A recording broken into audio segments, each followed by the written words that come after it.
इस कार्यक्रम के प्रसारण पुण्यार्जक हैं श्री राजेंद्र प्रसाद जैन, श्रीमती ममता जैन, श्री प्रशांत जैन, श्रीमती दिव्या जैन, पारस जैन, श्री भरत जैन, श्रीमती सौम्या जैन एवं समस्त परिवार मुंबई। प्रभु की भक्ति के माध्यम से अपने परिणामों को उज्जवल बनाने वाला कौन होता है, उसकी क्या विशेषता होती है और उस भक्ति का फल वह क्या पाता है, ये सारा का सारा विषय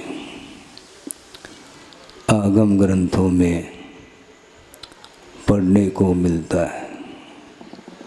आपने पढ़ा हो, स्वाध्याय यदि करते हैं तो उसके माध्यम से भली भांति ज्ञात हो सकता है।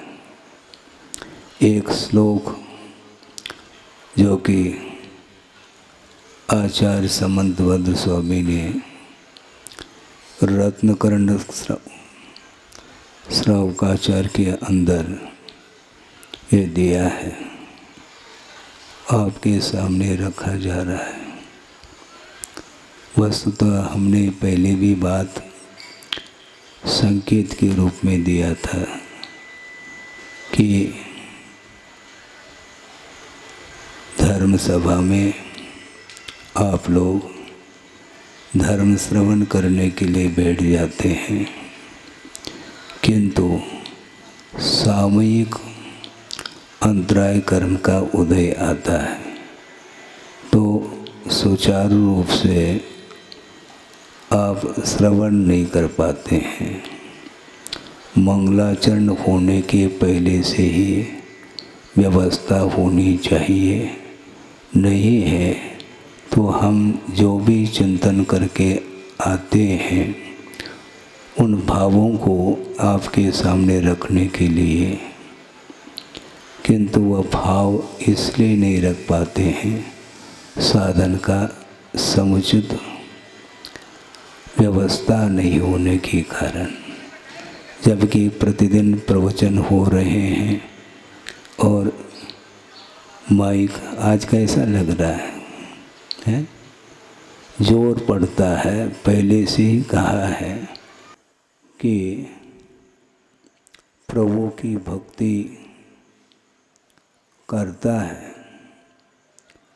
कई लोग प्रभु की भक्ति करते हैं किंतु उस भक्ति का परिणाम एक सा निकल नहीं पाता। इसमें कारण क्या है? इसमें कारण और कुछ नहीं है, अपने अपने उद्देश्य के अनुरूप ही उसका परिणाम निकलता है। आप ध्यान दें, और बीच में ये लोग खड़े होते हैं, इससे भी व्यवधान उपस्थित होता है। हम ये कहना चाह रहे हैं, गुरुदेव ने भी कई बार ये विषय रखा है, वो ये है कि अपने परिणाम ही परिणाम के लिए कारण है। परिणाम के दो अर्थ होते हैं। एक परिणाम का अर्थ होता है भाव और एक परिणाम का अर्थ होता है रिजल्ट। तो अपने जो आत्मगत परिणाम है वही परिणाम अर्थात रिजल्ट के लिए कारण होता है। भक्ति करने वाले कई होते हैं और अपने ढंग से भक्ति में लीन होते हैं, किंतु अलग अलग रिजल्ट सामने आता है। इसलिए आता है उस भक्ति के माध्यम से पुण्य का संचय तो होता है, किंतु पुण्य के संचय में जमीन आसमान का अंतर देखने को मिलता है कि नारायण होता है, प्रतिनारायण भी होते हैं। इस प्रकार ये कुछ पद ऐसे हैं जिन पदों को प्राप्त करने के उद्देश्य को लेकर के भक्ति करता है। इसी को बोलते हैं निदान। भोगाकांक्षा निदानम ऐसा कहा। विषयों की अभिलाषा का नाम भावी भोगाकांक्षा निदानम ऐसा कहा। भावी भोगाकांक्षा अर्थात भविष्य में इस प्रकार के तप आदि के माध्यम से मुझे भोग्य सामग्री मिले, इस उद्देश्य को लेकर के भी तप और भक्ति आदि किए जाते हैं, किंतु उसका परिणाम ये निकलता है जो चाहता है वही वस्तु उसको मिलती है, क्योंकि उस तप अथवा भक्ति के माध्यम से कर्म को काटने के लिए उसने भक्ति नहीं की, किंतु उस भक्ति के माध्यम से वह संपदा को प्राप्त करने के लिए उसने भक्ति की है, और इसके माध्यम से भी पुण्य का संचय उसने किया है, और वो भोग की संपदा सागरोपम आयु के लिए वह मिल सकती है, मिलती है। इस पुण्य को आगम ग्रंथों में ये संज्ञा दी है कि पापानुबंधी पुण्य, एक पापानुबंधी पुण्य हुआ करता है और एक पुण्यानुबंधी पुण्य हुआ करता है, और पुण्य संचय करने के लिए दोनों तत्पर हैं, दोनों तपस्या कर रहे हैं, किंतु एक के द्वारा पापानुबंधी पुण्य का संचय हो रहा है और एक के द्वारा पुण्यानुबंधी पुण्य का संचय हो रहा है। पुण्य का संचय तो दोनों कर रहे हैं, किंतु एक पुण्य वह है जो कालांतर में पतन के लिए कारण सिद्ध होता है, और एक साथ से पुण्य वह होता है जो उन्नति के लिए कारण होता है, उत्थान के लिए कारण होता है। तो ऐसी स्थिति में 63 शलाका पुरुष हुआ करते हैं, उसमें 24 तीर्थंकर आते हैं, 12 चक्रवर्ती आते हैं, नारायण आते हैं, प्रतिनारायण आते हैं, आदि आदि। तो इनमें नारायण और प्रतिनारायण जो पद है, ये पद निदान के माध्यम से ही प्राप्त होते हैं, और फलस्वरूप उस पुण्य को अर्जित करके वह स्वर्गादिक में चला जाता है, और वहाँ से इस धरती पर वह उतरता है और वह नारायण पद अथवा प्रतिनारायण पद को प्राप्त करता है। सोचने की बात है, एक ही परिवार में 2 भाई हैं, एक राम और एक लक्ष्मण। राम और लक्ष्मण, इन दोनों में अंतर कितना है? जमीन आसमान का अंतर देखने को मिलेगा। राम पुरुषोत्तम कहलाते हैं, पुरुषोत्तम पुरुष, किंतु लक्ष्मण की क्या दशा हुई? राम और लक्ष्मण में घनिष्ठ संबंध था, स्नेह था। राम बड़े भाई और लक्ष्मण अनुज है, किंतु एक का पतन और एक का उत्थान, ऐसा क्यों? इसमें कोई दो राय नहीं, संदेह नहीं है। ये परिणामों की विचित्रता है।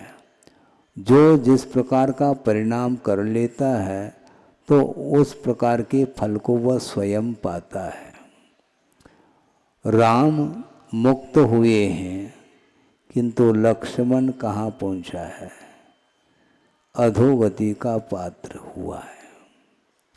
संस्कार किसके ऊपर कैसे पड़े? संयोग तो ये हुआ कि बड़े और छोटे भाई एक साथ रहते हैं, स्नेह के साथ जीवन व्यतीत किया जा रहा है। इसके बावजूद भी लक्ष्मण का पतन क्यों हुआ और राम का उत्थान क्यों हुआ, ये क्यों मत पूछो।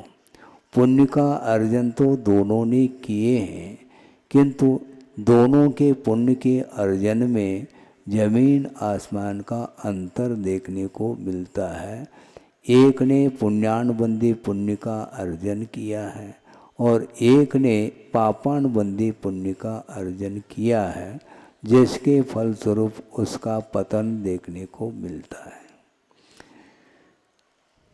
प्रभु की आराधना करने वाला व्यक्ति भक्त माना जाता है, मैं मानता हूँ, किंतु प्रभु की आराधना का जो उद्देश्य है वो भिन्न भिन्न होने के कारण एक का पतन और एक का उत्थान हो रहा है। उद्देश्य दोनों के भिन्न भिन्न हैं, लक्ष्य दोनों के अलग अलग हैं, उसके कारण ऐसा हो रहा है।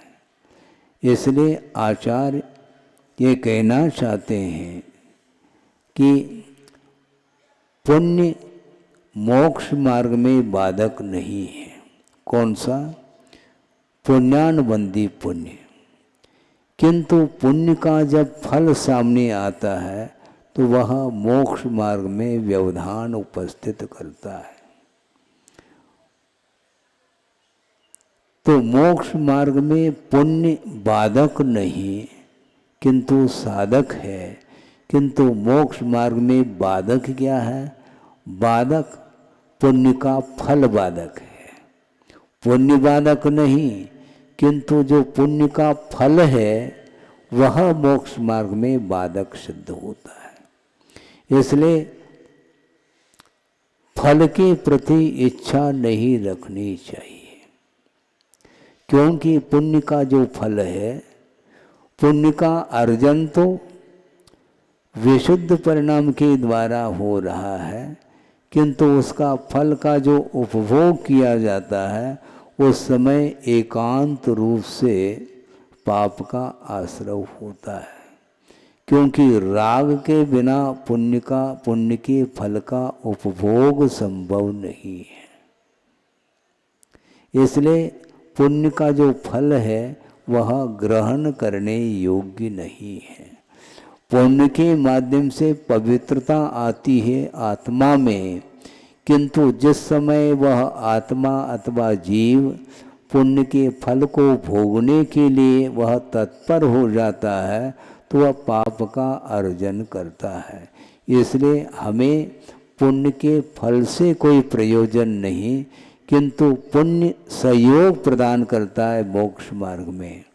क्योंकि पुण्यानुबंधी पुण्य के माध्यम से विशिष्ट पुण्य का संचय करके वह मोक्ष मार्ग में आरूढ़ हो जाता है, तो वह उसका पुण्य साथ देता है।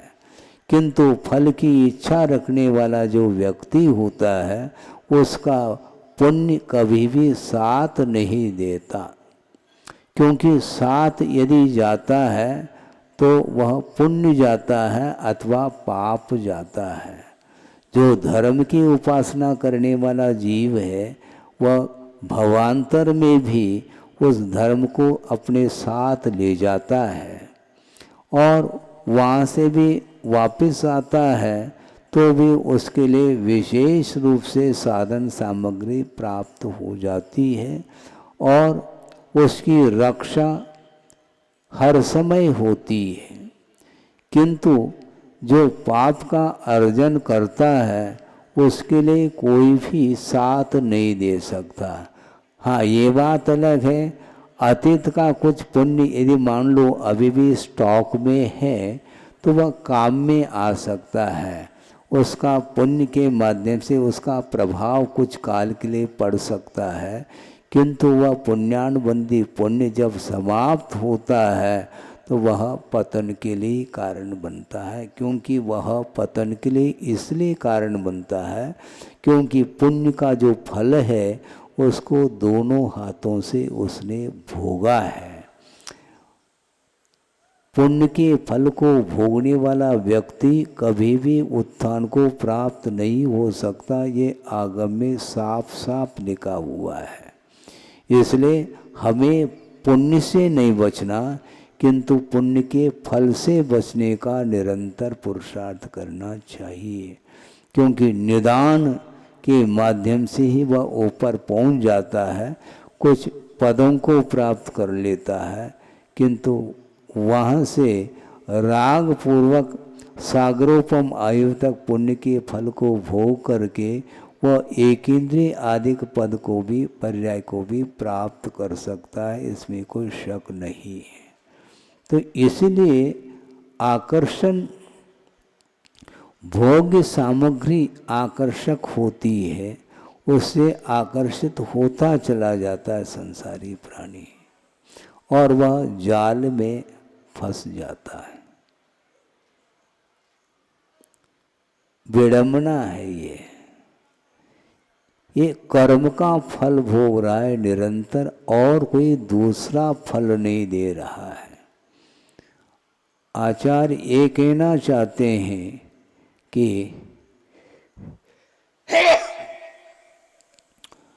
निजार्जितम कर्म विहाय देहिनो न कोपि कस्यापि ददाति किंचन। और आगे है निजार्जितम कर्म विहाय देहिनो न कोपि कस्यापि ददाति किंचन विचार यन्नेव अनन्य मानस परो ददाति इति विमुंच शेमुषीम। शेमुषी बोलते हैं बुद्धि को। इस प्रकार की बुद्धि को छोड़ो। कौन सी बुद्धि को छोड़ो? दूसरा मुझे सुखी बना रहा है, दूसरा मुझे दुखी बना रहा है, इस प्रकार की जो बुद्धि है ये विपरीत बुद्धि मानी जाती है। इसका विमोचन करना चाहिए, क्योंकि सुख दुख का अनुभव जो होता है वह दूसरा मुझे दे नहीं रहा, किंतु अपने ही द्वारा अर्जित जो पुण्य अथवा पाप कर्म है वही द्रव्य क्षेत्र आदि के निमित्त को लेकर के फल देते हैं। किंतु भीतर जो अंतरंग जो कर्म है, अंतरंग जो निमित्त है, उस ओर किसी की भी दृष्टि नहीं जाती, किंतु सामने जो व्यक्ति खड़ा है उसकी ओर दृष्टि जाती है। और वह क्या सोचता है? यह मेरे लिए बंधु है, मित्र है, और यह मेरे लिए शत्रु है।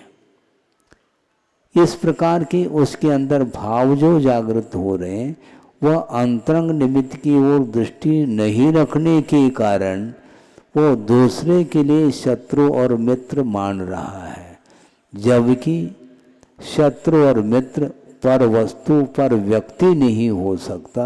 एक निमित्त फल देने में वह निमित्त बन सकता है, यह अलग वस्तु, किंतु वस्तुतः अंतरंग कर्म के उदय के कारण ही संसारी प्राणी सुख और दुख का अनुभव करता है। इस प्रकार वह कौन जानता है? सम्यक दृष्टि जान सकता है। और सम्यक दृष्टि में भी जो संयमी होता है, वीतरागी होता है, राग की भूमिका से जो ऊपर उठा हुआ होता है, उसी की दृष्टि में ये बात आती है कि वस्तुतः मेरे द्वारा किया हुआ जो कर्म है वह कभी भी निरर्थक जा नहीं सकता, इसलिए वही कर्म मेरे लिए दुख दे रहा है। इस प्रकार वह चिंतन करता रहता है। विपाक विचय धर्म ध्यान का भी प्रसंग आगम ग्रंथों में आता है। उसका अर्थ भी यही है कि विपाक का अर्थ होता है फल। किसका फल? कर्म के फल के बारे में सोचना।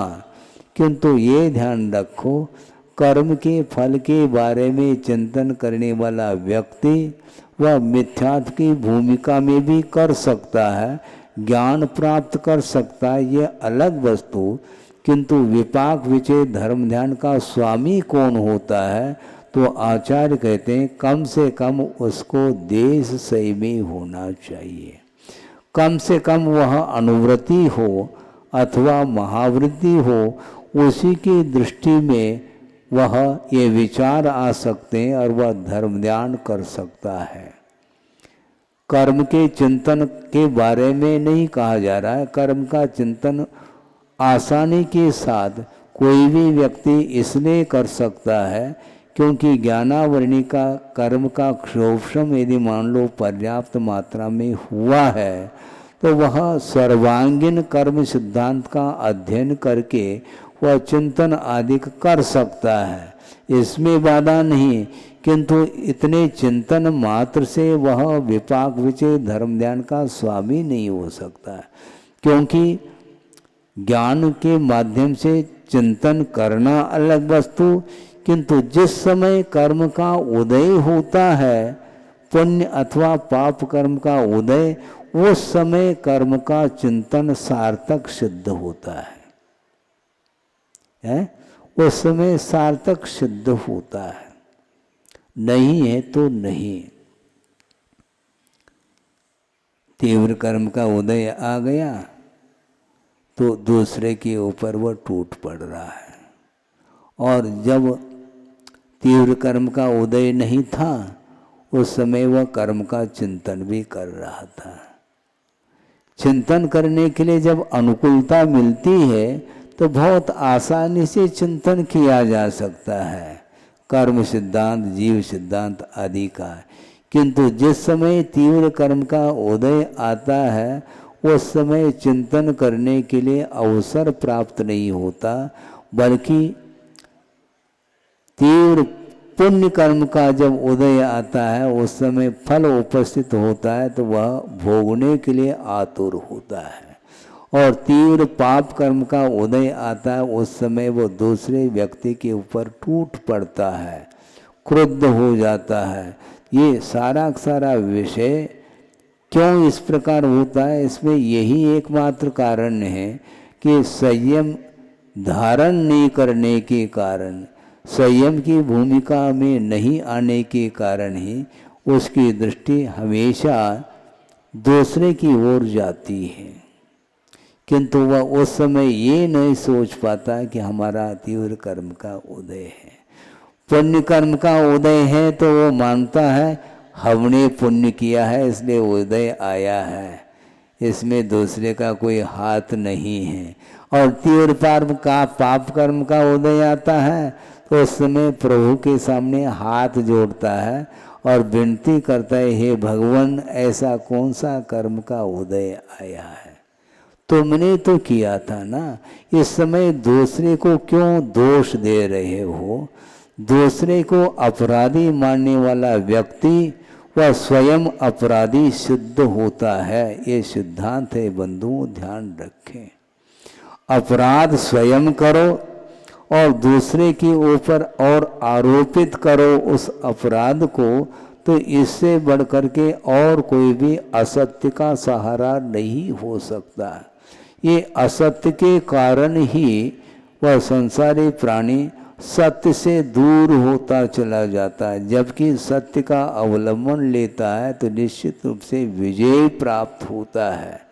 सत्य महाव्रती कभी भी हार नहीं सकता, उसके ऊपर उपसर्ग हो सकते हैं पूर्वकृत तीव्र कर्म के उदय से, किंतु वर्तमान में जो कुछ भी पुण्य का या धर्म की आराधना कर रहा है उसके माध्यम से पुण्य का संचय कर रहा है, उसका फल उसे भविष्य में ऐसा फल मिलेगा कि तीन लोक के जितने भी लोग हैं, जीव हैं, उनके चरणों में रहेंगे। इसको बोलते पुण्यानुबंधी, पुण्य का प्रभाव है ये।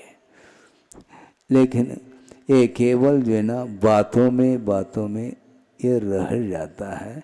वह श्रम करके धर्म की आराधना हृदय से करके पुण्य का संचय नहीं कर पाता, बल्कि पुण्य संचय करने के लिए धर्म की आराधना नहीं होती, किंतु पाप कर्म के क्षय करने के लिए ही धर्म की आराधना की जाती है। किंतु तो हर बार लगा हुआ है, धर्म की आराधना करने के लिए बैठ जाता है, किंतु तीव्र कर्म का उदय आ गया तो धर्म को साइड में रख जाता है और पुनः वह संक्लेश का अनुभव करता है। किंतु निरंतर धर्म की साधना करने के लिए धैर्य की आवश्यकता है, बहुत साहस रखने की आवश्यकता है। जो सहिष्णुता जिसके अंदर है वही व्यक्ति तटस्थ रह जाता है, धर्म को वह भूलता नहीं है। सम्यक दृष्टि हमेशा यही सोचता है कि धर्म करते हुए भी जो संकट आ रहा है उसमें पूर्वकृत पाप कर्म का उदय एकमात्र कारण है। किंतु वर्तमान में जो धर्म का अवलंबन लिया है, धर्म की उपासना की जा रही है, इसका फल भविष्य में मिलेगा, निश्चित मिलेगा। नहीं चाहते हुए भी धर्म का फल मिलता है, किंतु हृदय से धर्म की आराधना इसने अभी तक नहीं की है, जबकि करना चाहिए। भक्त भक्ति करता है, किंतु उसका प्रतिफल भिन्न भिन्न रूप से मिलता है। इसमें अपने ही परिणाम कारण सिद्ध होते हैं। एक श्लोक आ रहा है, सम्यक दृष्टि जो धर्म की आराधना करता है उसके माध्यम से उसे कौन कौन से पद मिलते हैं, इस प्रसंग को लेकर के एक श्लोक आपके सामने रखा जा रहा है कि देवेंद्र चक्र महिमान ममेय मानम राजेंद्र चक्र मवनीन्द्र शिरोर्षणीयम धर्मेंद्र चक्र मधुरीकृत सर्वलोकम लब्ध्वा शिवम च जन भक्ति रूपैति भव्य। जन भक्ति भव्य उपैति शिवम। जिनेन्द्र भगवान की भक्ति करने वाला जो भव्य जीव है वह शिवम उपैति मोक्ष को प्राप्त करता है। किंतु मोक्ष को प्राप्त करने के पूर्व में और कौन कौन से पद को प्राप्त करता है, तो उल्लेख किया है देवेंद्रम है, देवेंद्र चक्र महिमानम, इंद्रों के समूह की महिमा को प्राप्त करता है। देवेंद्र चक्र महिमानम अमेयमानम, जिसकी महिमा सीमित नहीं है, असीम देवेंद्रों के समूह संबंधी जो महिमा है उसको प्राप्त कर लेता है। एक प्रसंग आता है, सम्यक दर्शन की उत्पत्ति में एक और बहुत महत्वपूर्ण कारण बताया, वह भी यह है कि देववृद्धि दर्शन। देववृद्धि दर्शन का अर्थ है देवों की वृद्धि को देख करके सम्यक की उत्पत्ति हो रही है। क्योंकि देव पर्याय को प्राप्त होने के उपरांत भी क्वालिटी भेद है। देव पर्याय को प्राप्त करके भी एक इंद्र पद को प्राप्त किया है और एक मात्र सामान्य रूप से देव पर्याय को प्राप्त किया है। तो सामान्य रूप से जो देव पर्याय को प्राप्त जिसने किया है उसकी दृष्टि इंद्र के वैभव की ओर जाती है, उस इंद्र की रिद्धियों की ओर उसकी दृष्टि जाती है और वह ये सोचता है कि इस प्रकार का वैभव इसको क्यों मिला है। जाति स्मरण आदि के माध्यम से उसे ज्ञात हो जाता है, अरे इसने तो अतीत जीवन में जो तप किया है, उत्तम तप किया है, उसके माध्यम से निर्दोष रत्नत्रय की आराधना के फलस्वरूप इस महान इंद्र पद को प्राप्त किया है। और इंद्र के अंडर में रहने वाले असंख्य देव होते हैं, वो उनके लिए वह इंद्र ही आज्ञा देता है। इंद्र के पास आज्ञा भी है और ऐश्वर्य के स्वामी भी है। ऐश्वर्य और आज्ञा ये दोनों उनके पास रहते हैं और उनके अंडर में सामान्य अन्यान्य देव भी नतमस्तक होते हैं।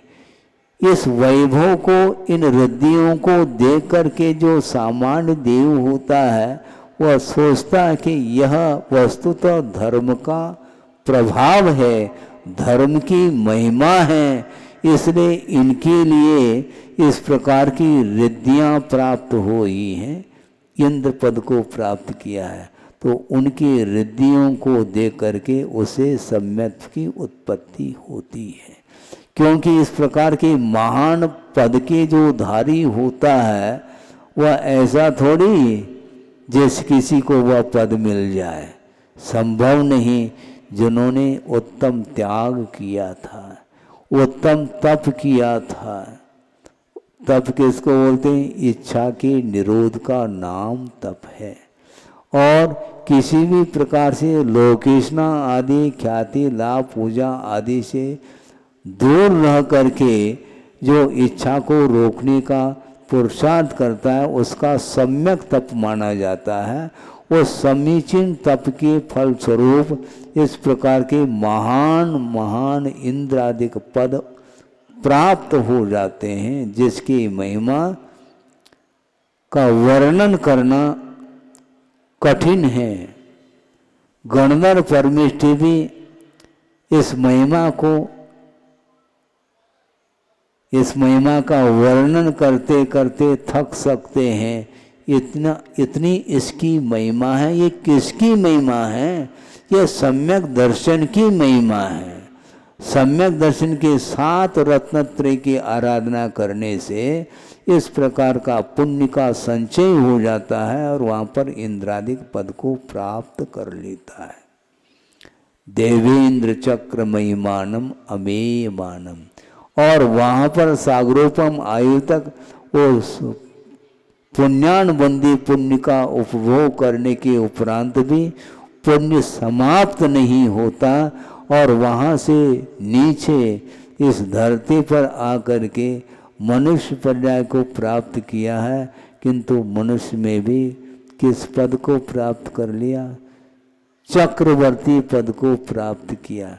वहाँ पर इंद्र पद को प्राप्त किया था और यहाँ आने के उपरांत भी वह और पुण्य, शेष जो पुण्य है उसके माध्यम से चक्रवर्ती पद को प्राप्त कर लिया। राजेंद्र चक्र मवनीन्द्र शिरोर्चनीयम।